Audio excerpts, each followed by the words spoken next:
I was coming back from the grocery store, bags in both hands, when I saw her in the lobby, my mother-in-law, Diane, standing by the mailboxes with three of her friends from the building, all of them dressed like they were heading to brunch at some country club, hair perfectly done, designer handbags, that look of women who lunch and judge in equal measure.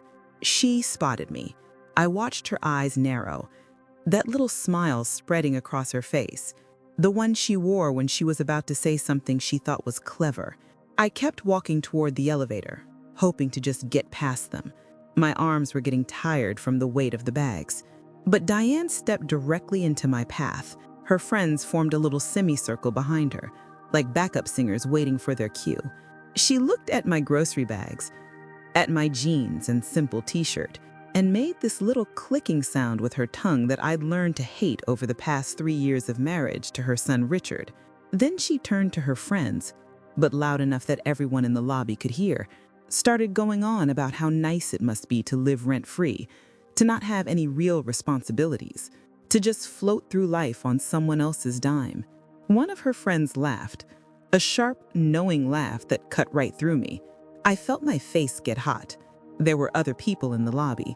Mrs. Chen from 4B, picking up her mail. The young couple from 7C waiting for the elevator. The building super, fixing something by the front desk. All of them hearing this. Diane kept going. Went on about how her son Richard worked so hard, such long hours, carrying the entire financial burden of their little family. How some women just didn't understand what it meant to contribute. How back in her day, even if you didn't work, you at least had the decency to be grateful. The word she used, freeloader.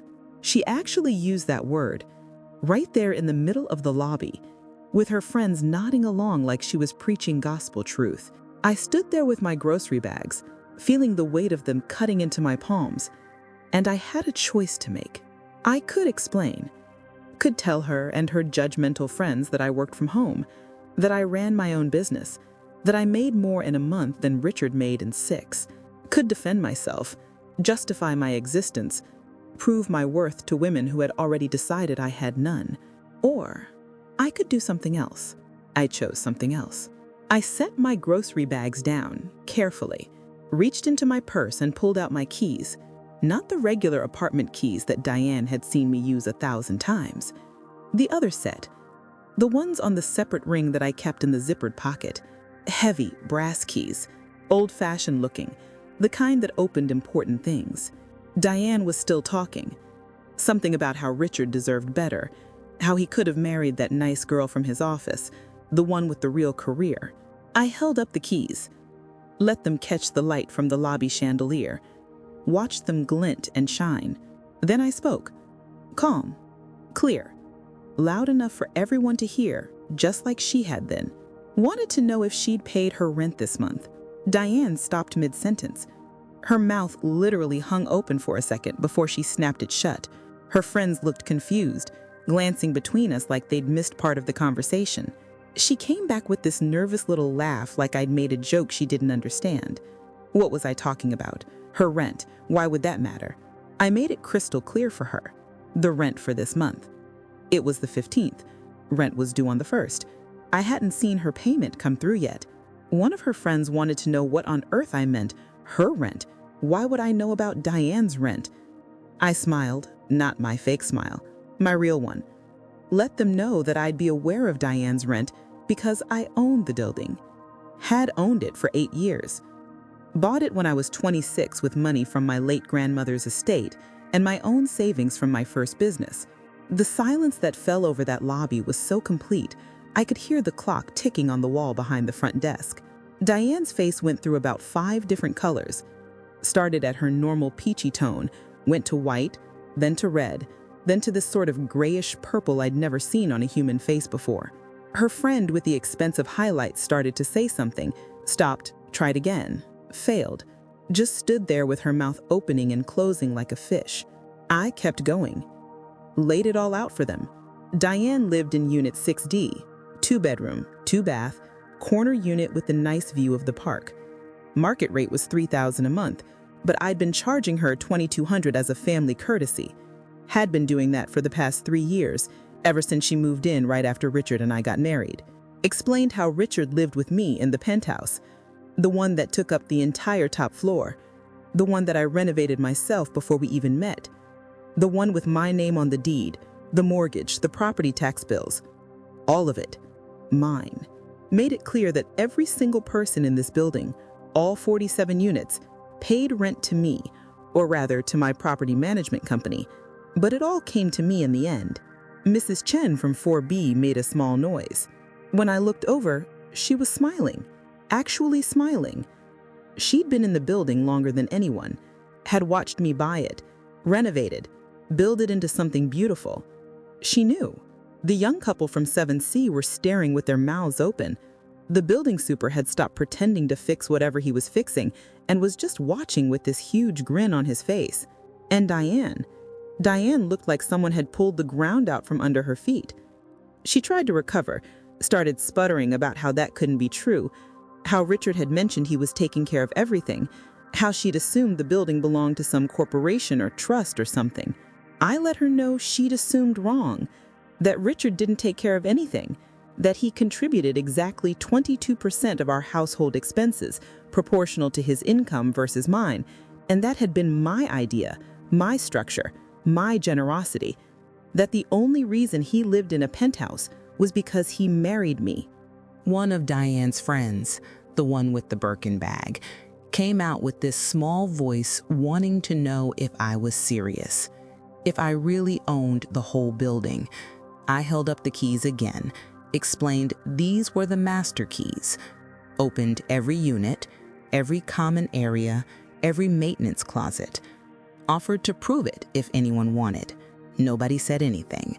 I picked up my grocery bags, let Diane know that her rent was now 15 days late, and if I didn't receive payment by the end of the month, I'd be charging the $50 late fee outlined in her lease. The lease she'd signed 3 years ago. The lease with my company's name on it. The lease she'd apparently never actually read. Then I walked to the elevator, pressed the button for the penthouse, and rode up in silence, while below me, in that lobby, Diane's perfect little world collapsed. When I got to the penthouse, Richard was home.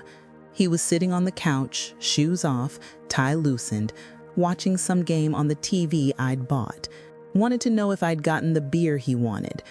I set the grocery bags down on the kitchen island, started unpacking them, put the beer in the fridge he wanted to drink it from, in the kitchen I designed, in the penthouse I owned, mentioned I'd run into his mother in the lobby. He barely looked away from the screen. That was nice. What did she want? I laid out exactly what happened. Every word his mother used, every accusation she made, every person who heard it. That got his attention. He sat up, reached for the remote, muted the game. Wanted to know what I meant. So I walked him through it. The whole scene. Her calling me a freeloader in front of half the building. Her friends laughing. Everyone watching. He had the grace to look uncomfortable. Started going on about how his mom didn't mean anything by it, how she just worried about him, how she came from a different generation where women stayed home and it confused her that I worked from home, how I should just ignore her. I brought up whether he'd told his mother about our financial arrangement. He got quiet, that guilty quiet, the one that meant he knew he'd done something wrong. So I pressed, had he mentioned to his mother that I owned the building, that I owned the penthouse, that I made 4 times what he made, that I'd been supporting his lifestyle since the day we got married. He came back with how he didn't see why it mattered, how it was nobody's business but ours, how his mother was old-fashioned, and it would just upset her to know that her son wasn't the primary breadwinner. I made it clear it mattered because she just humiliated me in public based on a lie he'd allowed her to believe, a lie he'd actively maintained for 3 years. He got defensive, started going on about how I was overreacting, how it was just his mom being his mom, how I knew how she was. Why did I have to make such a big deal out of everything? I pulled out my phone, Opened the banking app, the one connected to my property management company. Showed him the roll call. Showed him his mother's unit number. Showed him that she was 15 days late. Let him know I just informed her in front of all her friends that she needed to pay her rent or face late fees. Richard's face went pale. Wanted to know if I was serious, if I'd really done that, if I'd really revealed to his mother I was her landlord in front of other people. I turned it back on him. Was he serious? Had he really let his mother call me a freeloader while he sat in my penthouse drinking my beer, watching my TV? He didn't have an answer for that. I let him know I was going to my office, had work to do, real work, the kind that paid for everything he enjoyed. And when I came out, I expected him to have figured out whether he wanted to be married to me or married to his mother's delusions about me. I spent the next 3 hours in my home office, the one with the view of the entire city, going through emails and client calls like nothing had happened. But my hands were shaking the whole time, not from fear, from anger. From 3 years of biting my tongue and being gracious and letting myself be diminished in the name of keeping the peace. Around 7, there was a knock on my office door. Richard came in looking like he'd aged 5 years in 3 hours. Turns out he'd called his mother. She'd been crying. She was humiliated. Her friends had apparently left immediately after I went upstairs, and she'd been alone in her apartment ever since, too mortified to even go down to the lobby. I wanted to know if she'd apologized. He was quiet. So I pressed again. Had his mother, the woman who'd publicly called me a freeloader, who'd humiliated me in front of my own tenants in my own building, apologized for any of it? He came back with how she was too upset to apologize right now, how she was embarrassed, how she felt betrayed that no one had told her the truth. I laughed, couldn't help it. The sound came out bitter and sharp. She felt betrayed. That was rich. I'd spent 3 years being the perfect daughter-in-law, hosting her for dinner every Sunday, listening to her criticisms of my cooking, my housekeeping, my appearance, my career choices, all while living in a building I owned and paying for her discounted rent out of the kindness of my heart. I'd smiled through her comments about how Richard could have married better, how I should dress more professionally, how I should style my hair differently, how I should lose weight, how I should gain weight, how I should have children, how I should wait to have children. I'd been gracious and patient and kind while she treated me like a child playing house in his world. And now she felt betrayed because I'd finally corrected the record. Richard came at me with how I was being cruel, how his mother was just trying to help, how I was being vindictive. I made it clear I was being honest. And if honesty felt like vindictiveness, maybe he should examine why he'd been so comfortable with the lie. He left the office. I heard him on the phone in the living room, voice low and urgent, probably calling his mother back, probably trying to smooth things over, probably promising her that he'd talk to me, get me to back down, make everything go back to normal. But nothing was going back to normal. The next morning, I had my property manager send Diane a formal letter, outlined her rental agreement, included a payment portal for her to use, noted the late fee that would be applied if payment wasn't received by the end of the month. All professional, all by the book, all completely legal and appropriate. I also had him send letters to every single tenant in the building, introduced myself as the owner, provided my contact information, invited them to reach out with any concerns or maintenance requests, reminded them that I lived in the building too, in the penthouse, and that I was committed to maintaining a respectful, professional community for everyone. Within 24 hours, I had responses from 32 of the 47 units, most of them positive. People thanking me for maintaining the building so well, people mentioning they'd always wondered who the owner was, people appreciating the transparency. 3 responses were from people who'd been in the lobby that day. All 3 came back with some version of good for you, and she had that coming. Diane's payment came through on day 18. No note, no apology, just the rent plus the late fee paid in full via the online portal. Richard moved into the guest room. Needed space to think, apparently. I let him know to take all the space he needed. It was a big penthouse, plenty of room. He started going to his mother's apartment every evening after work. I tracked this not because I was spying, but because building security logged every entry and exit, and I reviewed the reports weekly like I'd been doing for 8 years. On Sunday, he didn't come home for our usual dinner time. I made myself a plate of the pasta I'd planned, opened the bottle of wine that I'd been saving for a special occasion, and ate alone at the dining room table while watching the sunset over the city through my floor-to-ceiling windows. It was the most peaceful meal I'd had in 3 years. Around 9, Richard came back. He sat down across from me, folded his hands on the table, and let me know he thought we should separate. I wanted to know if that was what he wanted or what his mother wanted. Didn't matter, apparently. Clearly, we had different values. I'd humiliated his mother, and he couldn't get past that. A marriage required mutual respect, and I'd shown I didn't respect his family. I brought up whether calling me a freeloader in public was respect. That wasn't the same thing, he came back with. His mother didn't know the full situation. I deliberately embarrassed her by revealing information she didn't have. I pointed out his mother didn't have that information because he deliberately withheld it.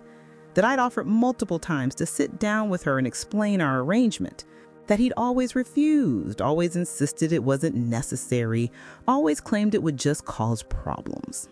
He threw back at me how I should have been the bigger person, should have pulled her aside privately, should have handled it with grace. I let him know I'd been gracious for 3 years, that grace had gotten me humiliated in my own lobby, that I was done being small to make other people comfortable. Then maybe we were done, he came back with. Maybe we were. He moved out the next week, took his clothes, his personal items, his collection of sports memorabilia that I pretended to care about for 3 years, left his key to the penthouse on the kitchen counter. Didn't leave his key to his mother's apartment, though. Kept that one. The divorce was surprisingly simple. Prenup was iron tight. My lawyer had insisted on it before the wedding, and Richard had signed without reading it carefully. Probably assumed it was just a formality, that his assets were being protected from me, not the other way around.